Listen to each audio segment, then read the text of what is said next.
It is a little after 10:30 on the East Coast. Today is the last day of March 2021, and this is Thompson Hine's Coffee Chat, a weekly series exploring topics related to the financial services industry. My name is Philip Sineneng. I'm an attorney in Thompson Hine's Investment Management Practice Group here in Columbus, Ohio. And joining me today from Charlotte, North Carolina is Harry Nelson, Director of Distribution at Eventide Asset Management. Eventide is a Boston-based registered investment advisor with over $7.5 billion in net assets under management. So good morning and welcome, Harry. How are you? I'm doing fine, Philip. Thank you for having me. I appreciate it. Absolutely. Well, Harry, this is the 10th webinar in Thompson Hine's weekly coffee chat series. And like last week, today's program is brought to you by the letters E, S, and G as we continue the discussion on environmental, social, and governance investing. We're lucky to have Harry join us because at the core of Eventide's investment philosophy is its emphasis on investing in companies that create compelling value for the global common good. Harry and I are going to pick up where my colleagues Andrew Davala and Edward Redder left off last week and discuss ESG from all different angles, from the viewpoint of the investor, from the viewpoint of the investment advisor, from the viewpoint of the SEC, and all too well, the viewpoint of the U.S. Department of Labor, as we retrace the evolution of ESG investing. A few housekeeping items. If you have any questions or comments during today's program, please join the discussion by using the Q&A box on your control panel. We will address your comments as we move through our discussion, and we'll try to leave some time at the end for any additional questions. If we don't get to your question, however, I apologize in advance, but we will catch up with you after the program and get your question answered. So let's get started. And there is no better place to start than a quick review of ESG's beginnings. ESG is white hot topic today. It's trending everywhere. And certainly all investors want solid returns. And now many, if not most investors, want solid returns that they can feel good about. And the question is, well, how did ESG get its start and what gave way to such conscientious investing? And I took a look at this, and while the term ESG has only been around for about 15 years, since 2005, the principles behind it go back much further, all the way back to the 1960s. So clearly, this is not a fad. It's not going away. Beginning as early as the 60s, there were efforts made to recognize that certain factors that were not traditionally part of a financial analysis had financial relevance. So concern over how a company was responding to climate change, using natural resources, treating its employees, all of those factors play, or we recognize that those factors play into a company's public reputation and ultimately its financial success. In 2004, then Secretary General of the United Nations, Kofi Annan, invited over 50 CEOs of major financial institutions to participate in a joint initiative to find ways to integrate socially responsible investing into the capital markets. And a year later, in a report known as Who Cares Wins, ESG factors were recognized as making good business sense that would lead to more sustainable markets and better outcomes. Sounds great, right? Everyone lives happily ever after. Well, not so simple. Despite a majority of investors wanting to participate in ESG investing, in the past 15 years, there's still no recognized uniform definition of ESG factors or ESG standards. It remains very much in the eyes of the beholder. What one investor views as merely aspirational, another may view as a basic fundamental necessity, and yet another might see it as a social ill. This is particularly the case when you consider the globalization of the economy and the fact that investors come from all corners of the world with different perspectives and experiences and values. From an advisor's point of view, the range of scoring methodologies varies across the board as different advisors on ESG providers weight different metrics differently, and they account for missing information differently, and they only look at some information that others don't. Even the most basic approach, what one might think is the most basic approach to ESG investing, the screens that you use, can cause great divergence in a portfolio's holdings. So what I mean by that is if you have a negative screen and you're looking to exclude bad behaviors, would have a very different outcome than a screen that was looking to include companies with positive behaviors. So that all means that ESG ratings don't always give a clear picture of a fund's holdings, and the lack of ESG practices has caused a lot of controversy. And that's not to say that there also still aren't the critics of ESG who think that financial return should be the only consideration when making an investment, and that investing in ESG limits one's choices. So with that kind of quick primer, that all begs the question, and I now turn to Harry for the answers, or an answer. How are ESG principles determined? How do you prioritize what is going to be important for your investors? Yeah, that's a great question, Philip. And as you mentioned, and I made some notes prior to our conversation and wrote the exact phrase, it's in the eye of the beholder. And so many investors, or all investors, sort of approach ESG investing with their own particular viewpoints and opinions about what that means for them. At Eventide, we started with a sort of faith background and approach investing from a faith standpoint. And there's really sort of two principles that we look at. One is to love God and love your neighbor. And so that idea of loving your neighbor is something we've attempted to sort of place a framework around and utilize in our investing.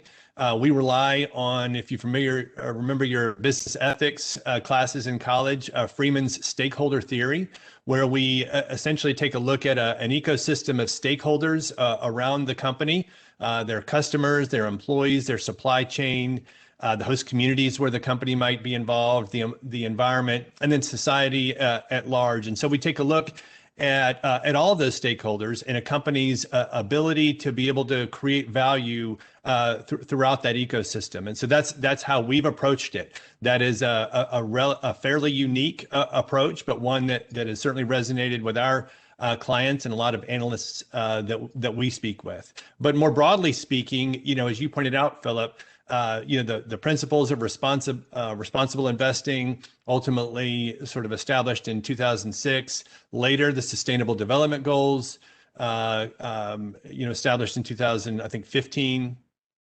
There's 17 of those.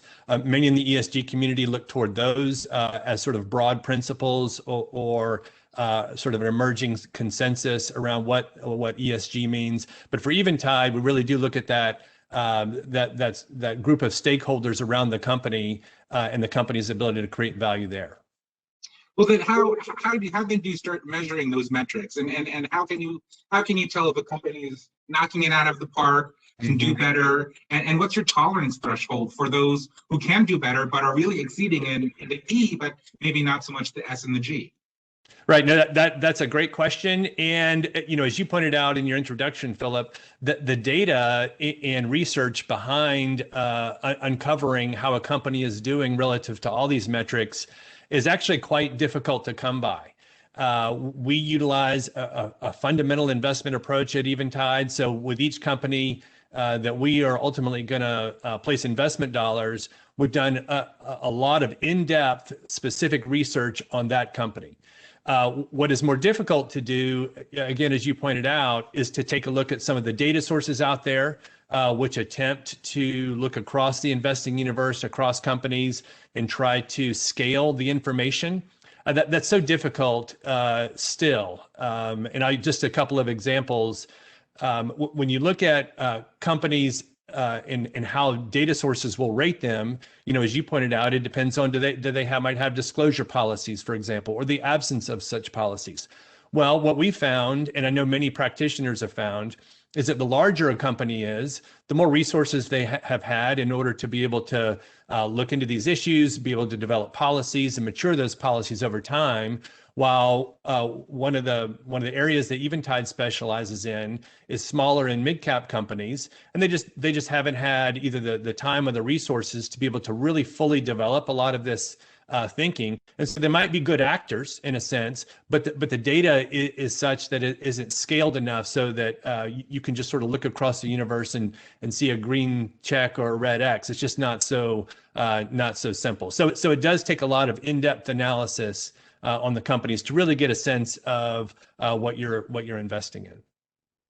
And I imagine then that there is then still some discretion left to the advisor in terms of what really matters, or what maybe was not a concern 10 years ago, but is now, the pivotal concern 10 years later. Right. So maybe talk to us a little bit about that discretion and how sometimes it could lead to competing interests, or how, maybe the advisor's thinking has evolved or society's thinking has evolved, but we're not on the same pace. Yeah, no, yeah.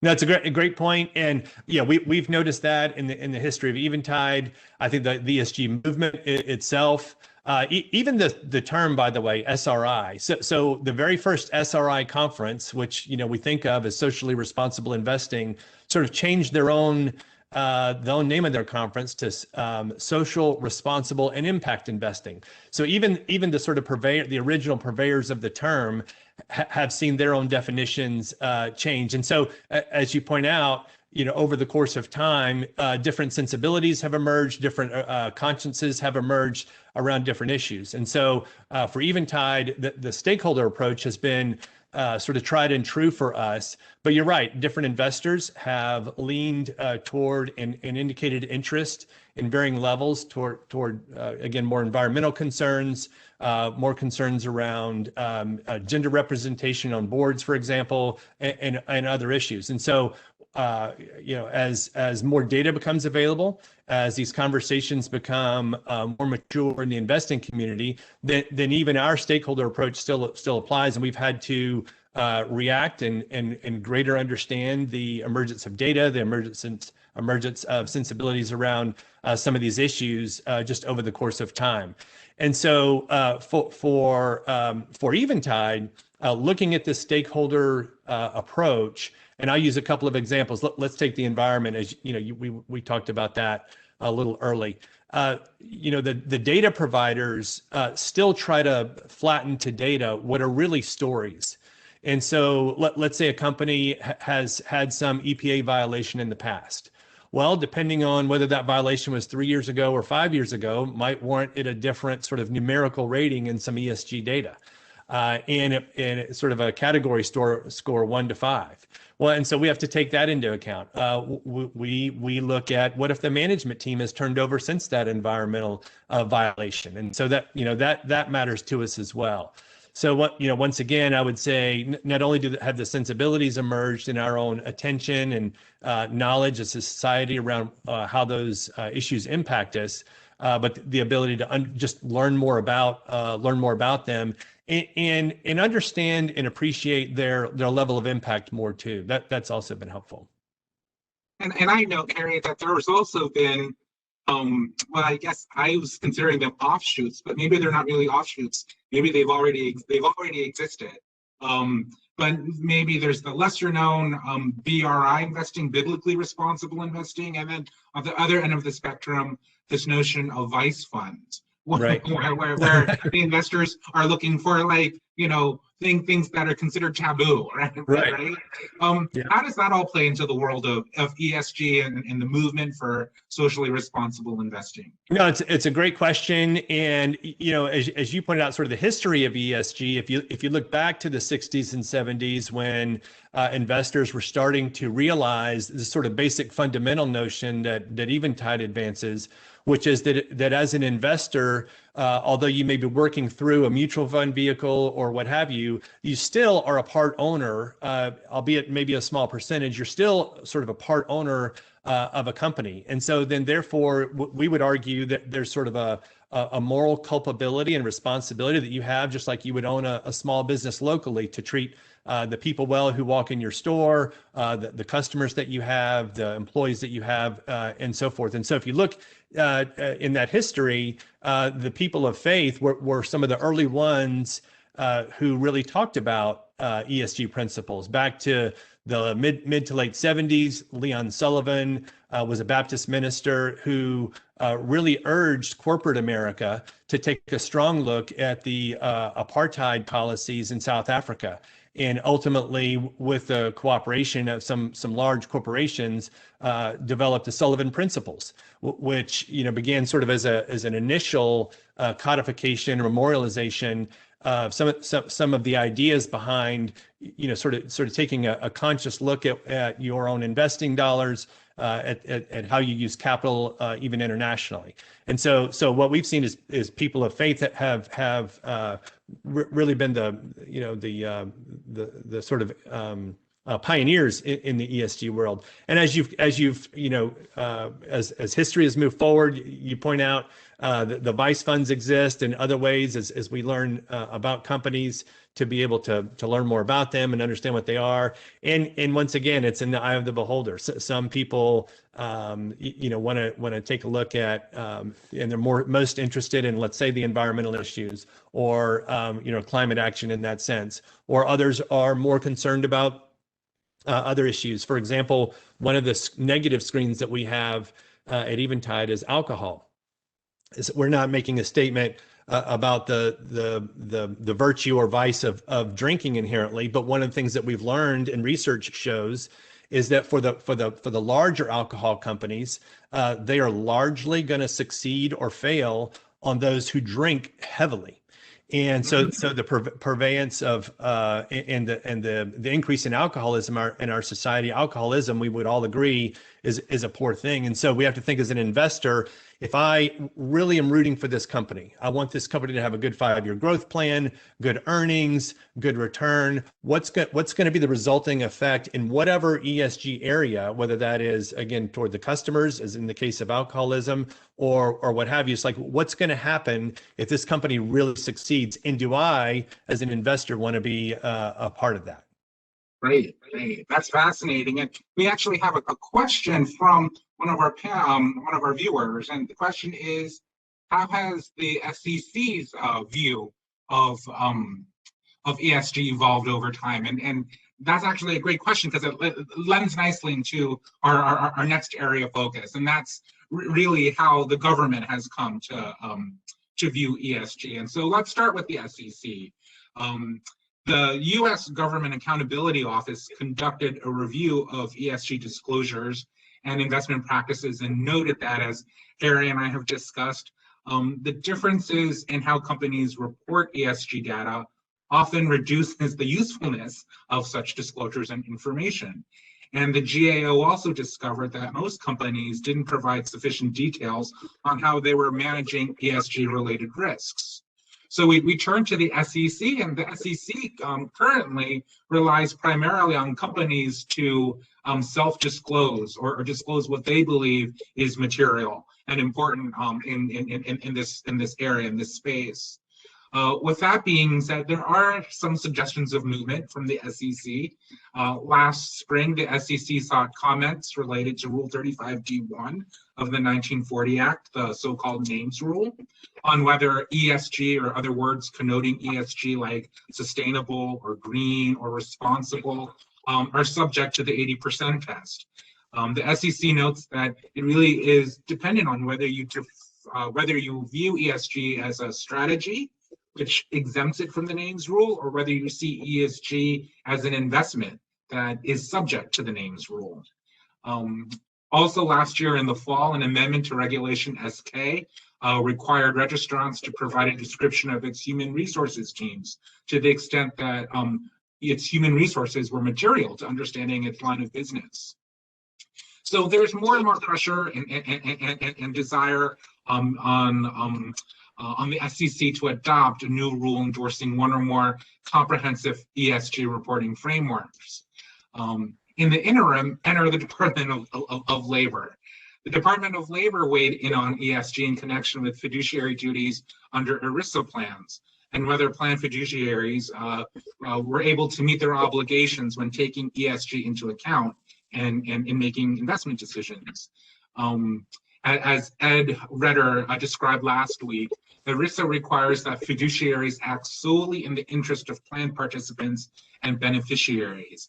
And the thought is, or the concern is, that plan fiduciaries were sacrificing returns or taking on additional risk when trying to incorporate ESG into their decision making. The DOL was concerned that this would then lead to another goal that was not consistent with maximizing returns. So in October, the DOL came out with its rule on ESG. And the rule says that fiduciaries can only evaluate investment opportunities on the basis of pecuniary factors, and that non-pecuniary factors, non-financial factors, could only be considered when all things are equal and there's no difference between the two investment alternatives. As an aside, it would seem that the DOL's final rule on ESG was tailor-made for Thompson Hine's coffee chat. For those of you viewers who are Gen Xers or older, you'll remember Saturday Night Live's Coffee Talk with Linda Richman. And I'll even give you the topic. The DOL's final rule on ESG is neither final, nor is it a rule on ESG, right? So why isn't it final? It's not final because the Biden administration has already said that it was going to take another look at the ESG rule and has indicated that it would suspend enforcement of the rule as passed. And why isn't it a rule on ESG? Well, it's not a rule on ESG because the rule kind of makes no mention of ESG. And instead, it shifts its focus on pecuniary and non-pecuniary factors, which many see as a little bit of a cop-out. And so the criticism of the ESG rule is much like the criticism of my New York accent. It's disappointing, it's vague, it's a missed opportunity, right? If you want to rule on ESG, you need to mention ESG.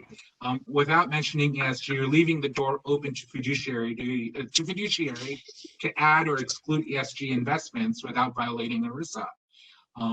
It also didn't acknowledge that ESG factors are intertwined with the pecuniary interests that they're there to protect.